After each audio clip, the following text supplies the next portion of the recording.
Assalamualaikum warahmatullahi wabarakatuh. Selamat malam para pencinta cerita horor. Kali ini balik lagi bersama gua Bang Fian di cerita horor. Kali ini gua akan menceritakan tentang kisah nyata yang dialami siswa kelas 8 di sekolah tempat dia belajar. Mari kita lanjut ceritanya.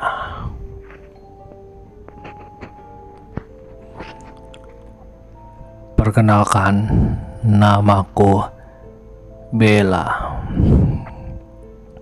siswa kelas 8 di salah satu sekolah menengah pertama di kota Bandung.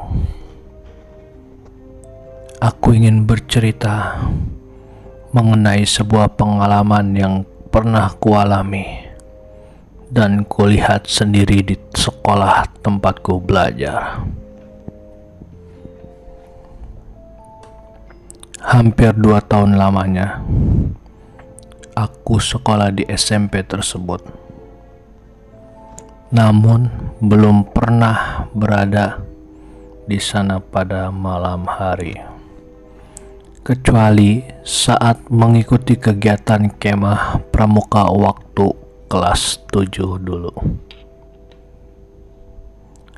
Nah, pada suatu hari, seingatku malam Selasa, waktu mau ngerjain tugas matematika yang dikasih oleh Bu Guru tadi pagi. Rupanya buku paket matematika milikku tertinggal di bangku sekolah. Aduh, bingung, bukan kepalang, mau minjem ke rumah teman, tapi rumahnya semua pada jauh. Mana pelajaran matematika besok jam pertama lagi.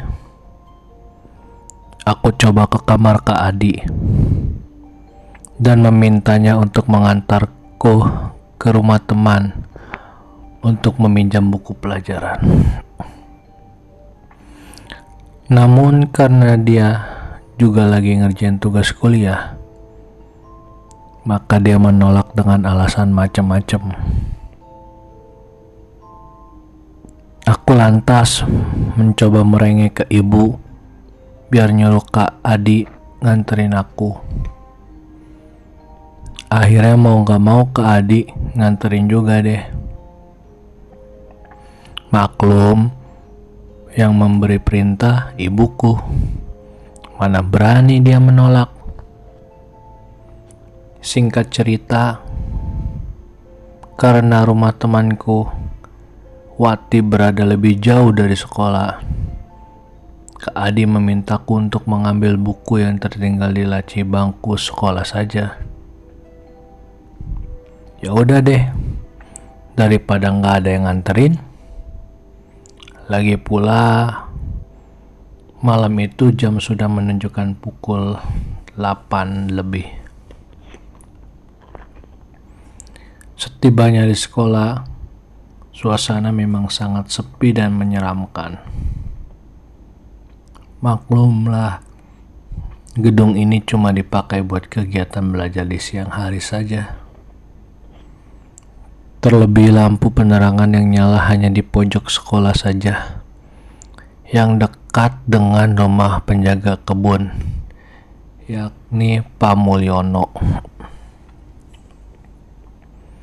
Kak Adi menghentikan motornya tepat di depan rumah Pak Mulyono, sehingga suara motornya membuat penasaran dan keluar rumah. Setelah mengutarakan maksud dan tujuanku ke sekolah, akhirnya Pak Mulyono memberiku kunci kelas biar aku buka sendiri. Tapi lampu kelas kamu mati loh, Neng. ucap beliau sambil mengasih kunci kelas. Gak apa-apa pak, aku sudah hafal kok letak bangku dan kursi di kelas, jawabku sambil nyelonong. Sementara itu Kak Adi memilih untuk menunggu di atas motornya. Mau gak mau deh, aku berjalan sendiri menuju kelas yang jaraknya sekitar 500 meter dari Kak Adi berdiam diri. Saat melintas toilet sekolah, aku merasakan ada yang menepuk bahuku. Namun tak aku hiraukan perasaan itu. Yang penting buku pelajaran matematika milikku ketemu sekarang juga, gumamku dalam hati. Hampir 5 menit aku mencoba buka pintu kelas, namun tak kunjung ketemu kunci yang mana yang tepat. Mana Pak Mulyono memberikan semua kunci pintu sekolah lagi. Ada payah nih, bikin tambah takut dan merinding aja dalam batinku.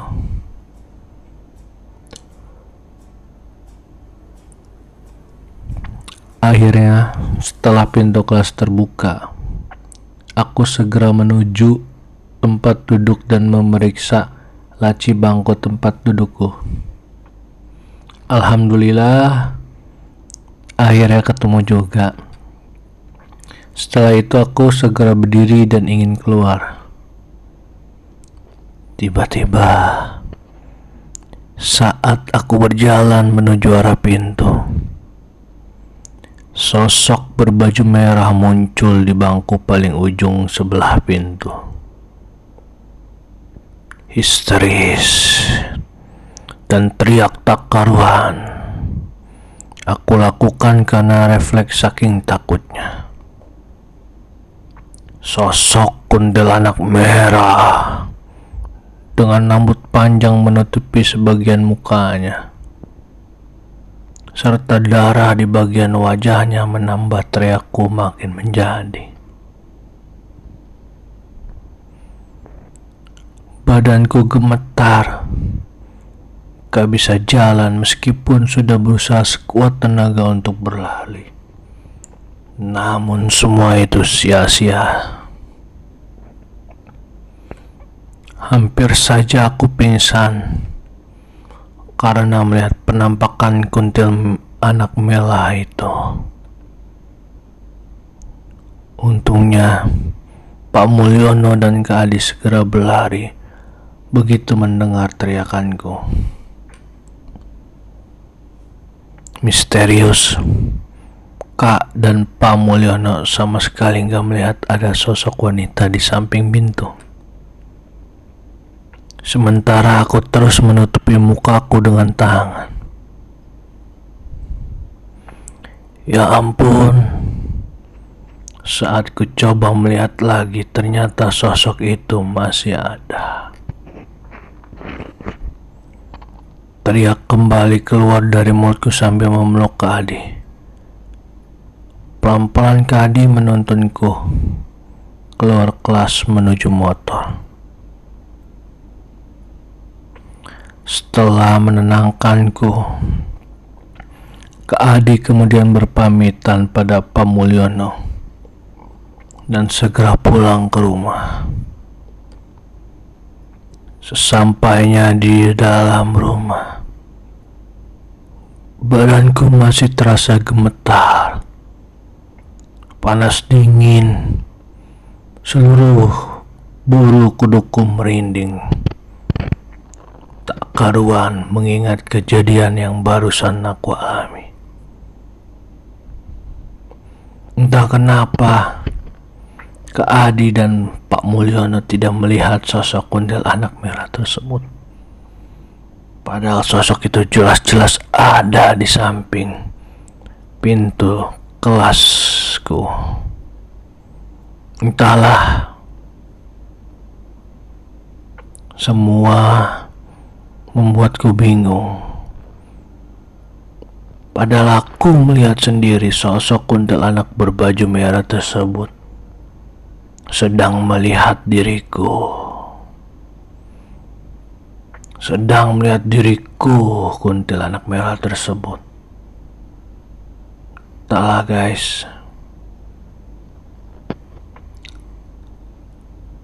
itulah cerita pengalaman pribadiku melihat sosok kuntilanak merah.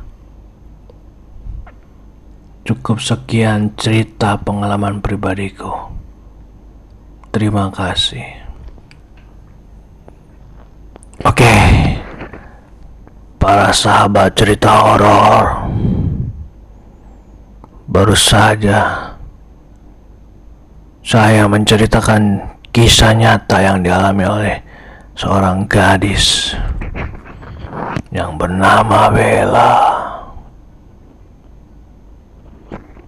Mungkin buat kalian yang mempunyai cerita-cerita horor menarik yang menakutkan, silakan kalian kirim ceritanya. Akan saya ceritakan pengalaman horor kalian yang amatlah sangat menakutkan. Mungkin cukup sekian cerita horor pada malam ini, pada kesempatan hari ini.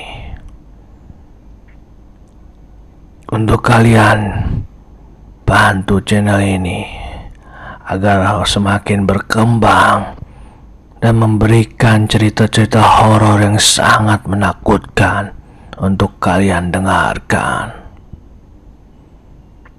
Jangan lupa bantu subscribe, like, comment, and share video ini sebanyak-banyaknya.